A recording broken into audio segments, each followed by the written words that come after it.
travel sketchbook inspiration, there are a lot of books out there and a lot of websites. I just wanted to show you some of my favorites. I think the first travel sketchbook I came across is this one from Sarah Midas called South of France, a Sketchbook.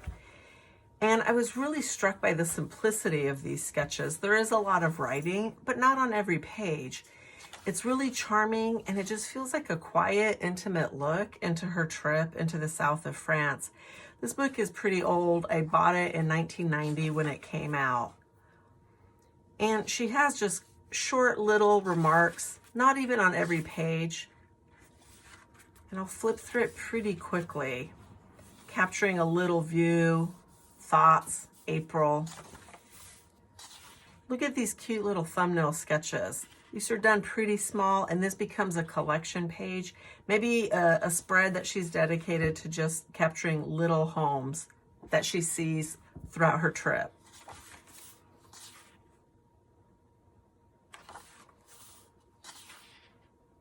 Also, really simplified sketches. It doesn't have to be elaborate. It doesn't even have to be in color. On some of these pages, she's actually including collage, photographs, actual feathers that she's finding.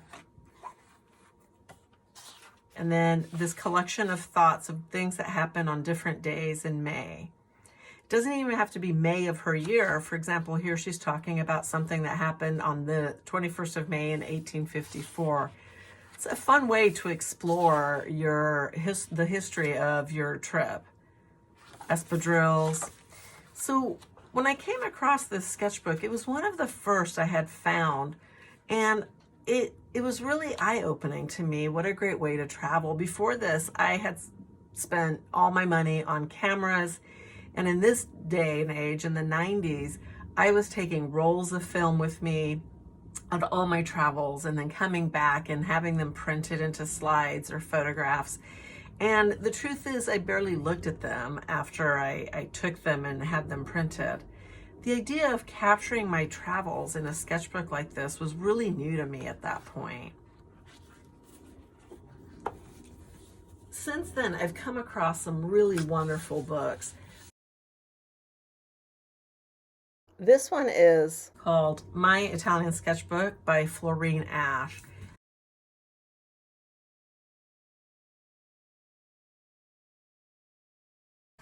Starting off with a title page that has some of the art supplies, some books needed for the travel, sunglasses, lipstick. It's a really fun introduction to, here we go. This is my travel kit.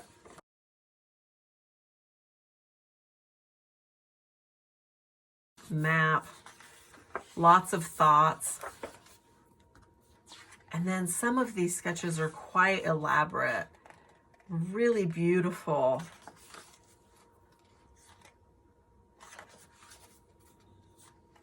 Again, a collection page, which is a nice variation in your sketchbook. We have really busy pages and then more quiet pages with a lot of the white of the paper. Gives your heart and your eyes a place to rest. And then we're back into the middle of this tour. These are pretty sketchy and pretty quick, but there are also pages in here that are more elaborate.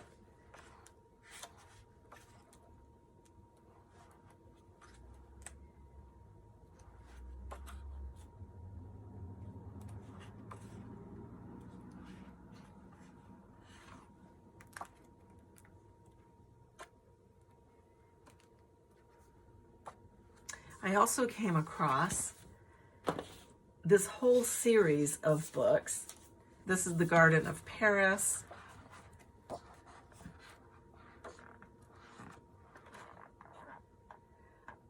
What I particularly like is the flow of the layout and all the handwritten notes in here as well. If you're not comfortable with your writing, I think that your writing can be quickly improved by just maybe giving yourself some pencil lines that are straight with a ruler to make sure your writing stays straight horizontally across. And also by putting those lines in, you make sure that they stay equal distance. That trick alone seems to make our writing look so much better. Look at these beautiful colors. And then having a nice color sketch next to a black and white. A sketch of the bigger view and then sketches of up close details. This is just really lovely.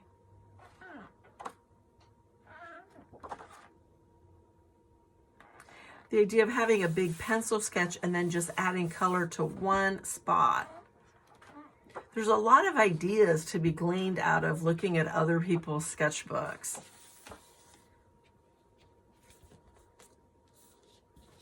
This one seems like a similar size and part of this collection.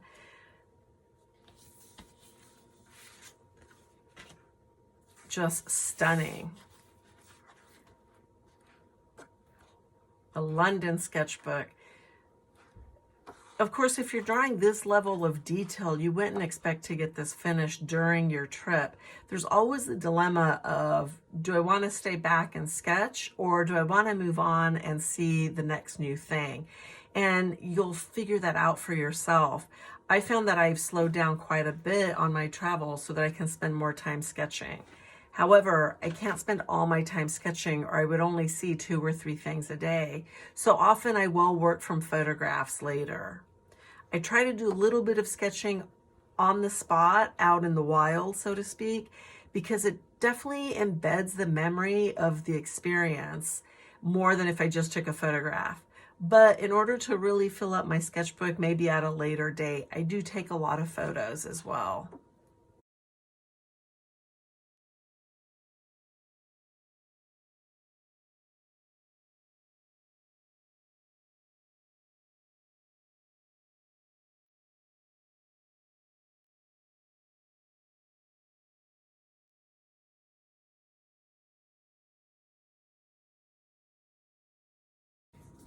And then there's the Paris Sketchbook.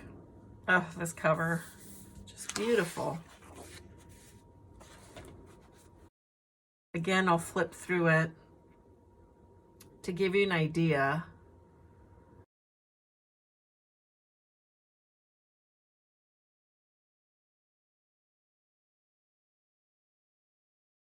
Enjoy them for their beauty and read them. They're just beautiful to read.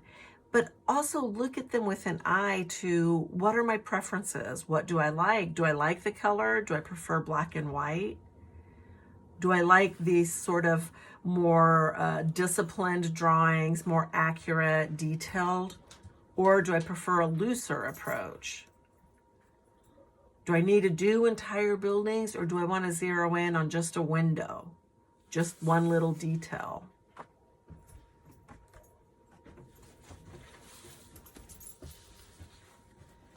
And there's an Amsterdam book.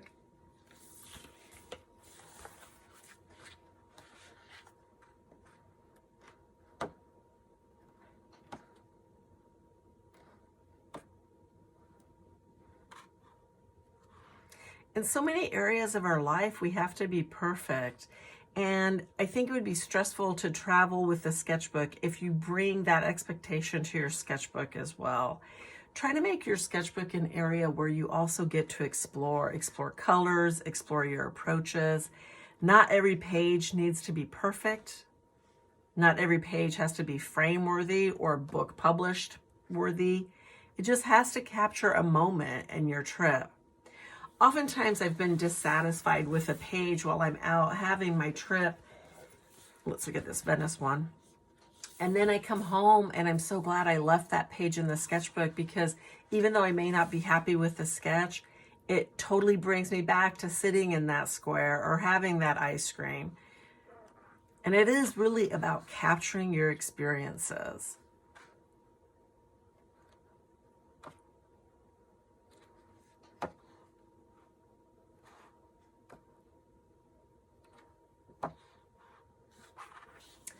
And those are some of a few of my travel sketchbooks that I have found to be greatly inspiring. I hope you enjoy finding your inspiration.